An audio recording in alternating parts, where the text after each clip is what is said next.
The man with the most trolly name out there, I'll be covering someone. But who? Someone, the main tank player for Florida Mayhem, fresh off of Team CC. While he is somewhat unknown to most, he's pretty insane at the main tank, being quite flexible and having a really strong run in contenders. Can he stand up to the other top-tier main tanks in the Overwatch League? Let's find out.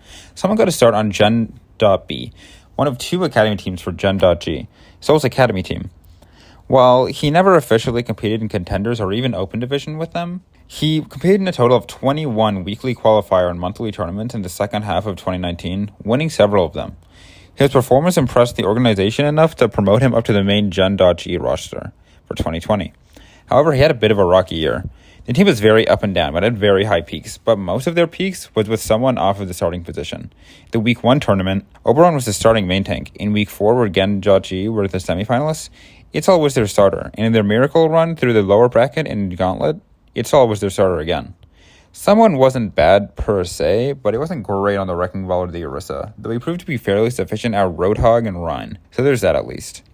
It was partly Itzal's fault that as he shared time with him, but he didn't see much playtime in the Gauntlet and was dropped from Gen.G to be taken in by Team CC, and I believe part of the reason he was dropped was because he had some weaknesses. He was never able to match the other main tanks at the time, such as Muse, Yakban, Kellan, and Mag, and his Hammond and Orisa were pretty weak.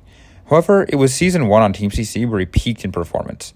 Under the tutelage of No Hill, he popped off on Ryan and Winston especially, managing to beat the eventual champs O2 Blast in a close 5-match series in the regular season, in part due to how much he popped off on Winston. Innovation.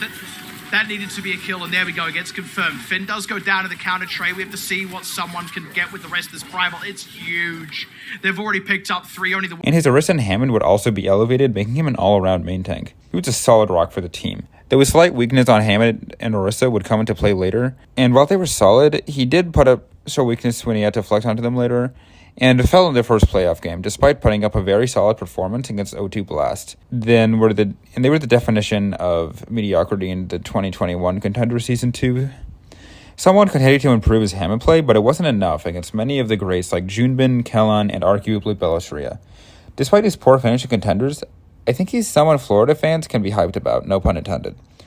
Despite being clearly behind Kellan and in the bottom half of main tanks in the league, I would say, he definitely has a ton of potential and is a great fit for the scrappy underdogs of the year, the Florida Mayhem. He's real good and a player to watch out for heading into next year.